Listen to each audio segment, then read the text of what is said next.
मैं अभी आ रहा था यहाँ पे जब ऑडिटोरियम में, तो एक रोड है जो मेन रोड है, वहाँ पे जैम लगा हुआ था। तो मैंने क्या किया, साइड से एक रोड ली अंदर की तरफ से, चाणक्यपुरी की तरफ से होता हुआ, और यहाँ पे फटाफट आ गया। वो रोड पूरी खाली, वहाँ पे कोई भी नहीं। एक रोड ऐसी जहाँ पर हजारों लोग हैं, लाखों लोग हैं, पागलों की तरह भाग रहे हैं। एक रोड ऐसी है जो पूरी खाली है, वहां से आ गया। तो क्या पैसा कमाने का सिर्फ यही एक तरीका है जिस तरह से लोग पूरी की पूरी दुनिया पागल हुई पड़ी है पैसा कमाने के लिए? दूसरा तरीका क्या हो सकता है कि आप कुछ ऐसा करो, हटके करो, या कुछ भी ऐसा करो जो आप कर सकते हो। सिर्फ इस बात को समझना है। अगर ये बात समझ आ गई, अब आपका दिमाग कैसे चलेगा? अब आप ऐसे लोगों को ढूंढोगे जो मेरी इस बात से रिलेटेड हो। अभी आपको ऐसे लाखों हजारों लोग नजर आ रहे हैं जो भेड़ बकरियों की तरह चल रहे हैं, फिर आपको ऐसे हजारों लोग नजर आएंगे पूरी दुनिया में जो स्मार्ट वर्क कर रहे हैं, जिनकी डिक्शनरी में हार्ड वर्क नाम की कोई चीज नहीं है। अभी आपको नजर वो आ रहे हैं जो सारे हार्ड वर्क वाले लोग हैं। बचपन से कंडीशनिंग ही ऐसी हुई है, hard work hard work hard work hard work hard work hard work hard work. सबसे ज्यादा रिक्शे वाला करता है, लेकिन ये बातें समझ नहीं आएंगी, बड़ी बुरी तरह से दिमाग में बैठ गई है। इसके बिना काम नहीं हुआ, इस डिग्री के बिना काम नहीं हुआ, इसके बिना काम नहीं हुआ, इस नौकरी के बिना काम, पता नहीं क्या क्या हमने अपने दिमाग में उठाया, क्या क्या। तो जिसकी ये कंडीशनिंग टूट गई वो कुछ भी कर सकता है। वहां से शुरुआत हो जाएगी आपको ये रास्ते दिखने की। जब तक ये बात एक्सेप्ट नहीं करोगे, जो बात मैं बोल रहा हूं, तब तो कुछ नहीं दिखने वाला। मतलब आप एक्सेप्ट तो ये करते हो कि बहुत मुश्किल है, और मेरे कहने से ढूंढने की कोशिश कर रहे हो कोई आसान रास्ता है। टट्टू दिखेगा, भूल जाओ, कुछ नहीं दिखने का। आसान दिख भी गया उसको भी मुश्किल बना दोगे। सोच ही ऐसी है। एक बुक पढ़ी है आप लोगों ने, रिच डैड पुअर डैड?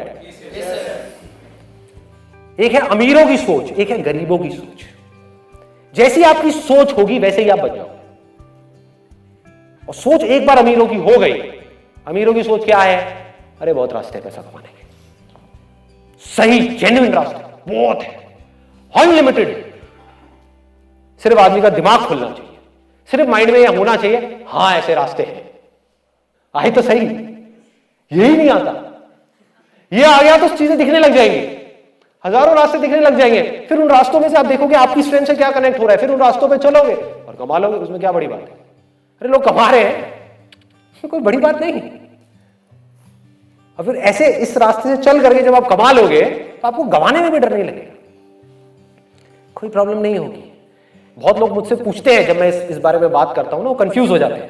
वो कहते हैं यार आप एक तरफ तो बात करते हो अपने डिजायर को बढ़ाने की, दूसरी तरफ से आप बात करते हो कि डिजायर ही प्रॉब्लम है, desire is the root cause of all suffering. तो करें क्या? थोड़ा सा ध्यान दे करके इसको समझना कि कौन सा डिजायर सबसे बड़ा होना चाहिए और कौन सा डिजायर होना ही नहीं चाहिए। कौन सा डिजायर है जो हमको बांध देता है और कौन सा डिजायर है जो हमको आजादी की तरफ ले जाता है। एक डिजायर है अपने आप को अंदर से स्ट्रांग बनाने का डिजायर, अपने पोटेंशियल को बढ़ाने का डिजायर। मतलब कि अगर आप बिजनेस कर रहे हो तो बिजनेस से पैसा कमाने का डिजायर नहीं, एक अच्छा बिजनेसमैन बनने का डिजायर। अच्छा बिजनेसमैन मतलब क्या? किसी भी फील्ड में अच्छे हो, उसका मतलब क्या कि आपको समझ आ जाए कि जो लोग हैं, जो आपके क्लाइंट्स, वो क्या चाहते हैं। इतना सिंपल है। अच्छे बिजनेसमैन का मतलब क्या है, एक सक्सेसफुल इंसान का मतलब क्या है, एक सक्सेसफुल इंसान की सोच क्या है, उसको समझ आ रहा होता है कि सामने वाला क्या चाहता है। वो उसकी नीड को समझ पाता है। कि अगर आप एक छोटा सा बुटीक चला रहे हैं, मान यहां पर कोई फीमेल है, उसने फैशन डिजाइनिंग करी किसी लोकल इंस्टीट्यूट से और अपना बुटीक खोल दिया, और आप समझ पा रहे हो कि जिस एरिया में आपका बुटीक है, जिस तरह के लोग आपके पास में आ रहे हैं, उनको आपसे क्या चाहिए, और उनको आप सेटिस्फाइड मत करो, उनको डिलाइट करो कि वो जब आपके बुटीक से निकल करके जाए वो लेडीज, तो वो पागल हो जाए, वो कहें कि मजा आ गया। तो आपका बुटीक चलेगा या नहीं चलेगा? दौड़ेगा ही दौड़ेगा। ये रास्ता है अपने आप को बेटर बनाने, अपने प्रोडक्ट को बेटर बनाने का, अपनी सर्विसेज को बेटर बनाने का, अपनी पर्सनालिटी को बेटर बनाने का, अपनी कम्युनिकेशन स्किल्स को बेटर बनाने का, अपने कॉन्फिडेंस को बेटर बनाने का। यहां पर कोई ट्रैप नहीं है। क्या ट्रैप है बताओ? आप बेटर बनोगे आज नहीं तो कल, कभी ना कभी तो आपको काम आएगा ही ना। अगर आपने अपने आप को बेटर बना लिया, मान लो इमीडिएटली काम नहीं भी आया, कभी ना कभी तो आएगा ही। आपको पता भी नहीं लगेगा कैसे काम आ जाएगा, कहीं ना कहीं काम आ जाएगा, कैसे ना कैसे आ जाएगा। ये एक है। दूसरा डिजायर क्या है कि हम काम को जरिया समझें पैसा कमाने का। ये खतरनाक है। अब आपका ध्यान काम से हट गया, पैसे पे चला गया। आपने एक काम शुरू किया, 2 महीने तक पैसा नहीं आया, क्या होगा? रोने लग जाओगे। और थोड़ा सा पैसा आ गया तो क्या होगा? उस पैसे से चिपक जाओगे। आप समझ गए? आपका मकसद क्या था? आपका मकसद उस काम में एक्सीलेंस को अचीव करना नहीं था, पैसा कमाना था। पैसा आ गया, अब क्या करोगे? उस पैसे को उड़ाओगे। मैं आपको ऑनेस्टली अपनी एक रियल लाइफ स्टोरी बताता हूं कि मेरी लाइफ की एक स्टेज थी when I was making hell lot of money. I will not tell you about the numbers, but I was making good amount of money. तो मेरे एक दोस्त आया मेरे पास में, हवाबाज। उसको बहुत ऐसे हवाबाज दिल्ली में तो भरे पड़े बहुत है, अनलिमिटेड। अपनी गाड़ी लेकर के आया, ब्रांड न्यू, आ करके मेरे घर के बाहर में आकर के खड़ा हो गया। उस टाइम में मेरे पास में सेकंड हैंड स्टीम होती थी, मारुति स्टीम, वो भी सेकंड है। और वही फटी पुरानी जीन्स में जैसे अभी घूमता हूं वैसे ही, पुराने कपड़े। मतलब मेरे को देख करके कोई आदमी को ये लगेगा कि ये तो बिल्कुल गया गुजरा आदमी है। मैं पैसा कहां लगा रहा था अपना? सारा बिजनेस में, अपने काम में, अपने काम को बेटर बनाने में। क्योंकि पैसा मेरा मोटिव था ही नहीं।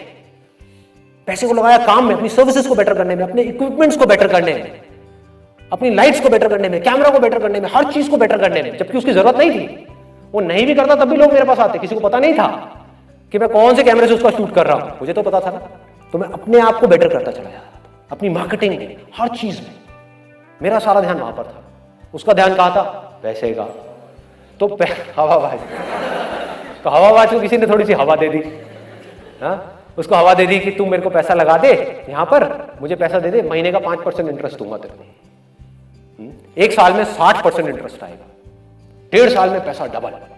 वो बावला गया। ज्यादातर लोग ये जो ऐसी गेट रिच क्विक स्कीम्स होती हैं, सुना होगा आपने भी इनके बारे में, वहां फंस जाते हैं। आपको पता है कितने लोग फंसे हैं इंडिया में इस समय? करोड़ों। हर दूसरे घर में कोई ना कोई ऐसा मिल जाएगा जिसने अपने लाखों रुपए डुबाए इन चक्रों में। क्या हो रहा है? ऐसा क्यों हो रहा है इन लोगों के साथ में? कभी सोचा है? उन्हीं का लालच उनको फंसा रहा है और उनको पता ही नहीं। उनका डिजायर अपने आप को बेटर बनाने में नहीं है, शॉर्टकट ढूंढने में है। अभी पैसा मिल जाए बस कहीं से, अभी कुछ करना ना पड़े। संदीप ये जो तुम रास्ता बता रहे हो तो बड़ा बेकार रास्ता है यार, इसमें तो बहुत कुछ करना पड़ेगा।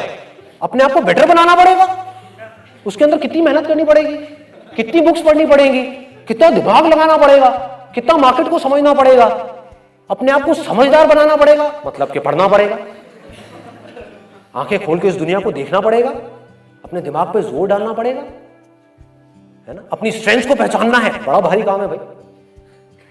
कौन करेगा? इससे बढ़िया क्या है? कोई पावरफुल आदमी मिल जाए, वो आकर के कहे तुझे कुछ नहीं करना बेटा, ला करके मुझे अपना 1 लाख रुपए दे, मैं डबल कर दूंगा 1 साल में। तो वो भाई मेरे पास में आया, आकर के कहता संदीप तू ये कहां धक्के खा रहा है? पागल लोग जरा पहले शूट करता है, फिर साउथ दिल्ली जाता है, वहां से प्रिंट बनवा के लाता है, और ये करता है वो करता है, धक्के खाता है। क्या जरूरत है तुझे ये सब करने की? तेरे पास में कितनी सेविंग्स है, ला करके मुझे दे, मैं तेरा पैसा डबल करवाता हूँ 1.5 साल के अंदर। मैंने कहा ये सब जो स्कीम्स होती है 99.99% केसेस में फ्रॉड होती है। वो समझा नहीं, वो मेरा मजाक उड़ा रहा। कहता संदीप तेरे बस का नहीं है, तू कुछ नहीं कर पाएगा जिंदगी में। ये उसकी एग्जैक्ट वर्डिंग्स थी। तो अपनी इस घटिया खटारा में घूमता है। वो अपनी ढंग की एक नई गाड़ी लेकर के आया था। हुआ क्या था, उसने खेल क्या खेला, पहले थोड़ा पैसा लगाया, 1 महीना रिटर्न आई, तो क्या हुआ, विश्वास हो गया। अगले महीने फिर पैसा आ गया, उसके अगले महीने फिर पैसा आ गया, फिर उसने अपना 50,000 रुपये और लगा दिया। कॉन्फिडेंस आ गया ना, उसको लगने लगा कि मिल जाएगा। अब इस 1.5 लाख रुपए पे भी उसको इंटरेस्ट आ गया, फिर आ गया, फिर आ गया, उसने 1.5 लाख और लगा दिया। फिर उसने यहां से पैसा लिया, वो भी लगा दिया, कम इंटरेस्ट पे पैसा उठाया, वो भी लगा दिया। करते करते उसने 10 लाख रुपए लगा दिए और उसकी लग गई। ठीक कह रहे हो, बुरी तरह से लग गई, लेकिन उस टाइम नहीं लगी थी, क्योंकि ये सिलसिला 1-1.5 साल तक चला। और जब ये चला तो पागल हो गया, उसको विश्वास हो गया कि अब तो मेरे को पैसा आता ही रहेगा। जबकि अंदर से अगर आप में दम नहीं है ना, तो आज नहीं तो कल आप गिरोगे ही गिरोगे, मुंह के बल गिरोगे। ये आलसीपन है, कि अपने ऊपर काम नहीं करना, शॉर्टकट ढूंढना। तो इस शॉर्टकट के चक्कर में क्या हुआ, बंदा बुरी तरह से फेल हो गया। बुरी तरह से मतलब पूरी तरह से। ये सब फंसाने वाले डिजायर्स, चीजों के डिजायर्स, पैसे के डिजायर्स, ये सब फंसाने वाले डिजायर। हाँ, पैसे का डिजायर नहीं है इसका मतलब ये नहीं है कि पैसे को ढंग से यूज नहीं कर रहे, पैसे को बड़ा समझदारी से यूज कर रहे हो और पैसे से चिपक नहीं रहे, एक एक रुपए को ढंग से यूज कर रहे हो, समझदारी से यूज कर रहे हो, अपने ऊपर खर्चने में, अपने बिजनेस के ऊपर खर्चने में, हर चीज को समझदारी से करने में, एक एक चीज जोड़ करके समझ करके चलने में, जब तक कि आप पूरी तरह से फाइनेंशियली इंडिपेंडेंट ना हो जाओ। फिर हम पैसे को यूज करेंगे अपने आप को बेटर बनाने के लिए।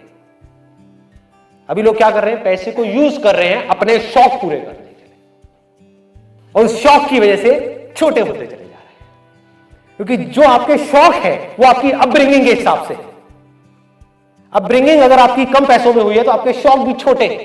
तो जैसे कोई आपके छोटे शौक पूरे करेगा जिसके लिए आपको कम पैसा चाहिए, तो आप उस आदमी की गुलामी करने के लिए भी तैयार हो जाओगे। अजीब लग रहा है सुनने में? आपके शौक हैं जो 20,000 रुपए में पूरे हो सकते हैं, मैं आकर कहूं ले 20,000 रुपए चल काम कर, लेकिन तुझे ये करना पड़ेगा, दिन में 15 घंटे काम करना पड़ेगा, वो काम जो तुझे पसंद नहीं है करेगा तो कहेगा हाँ मेरे शौक पूरे हो रहे हैं ना, मैं करूंगा।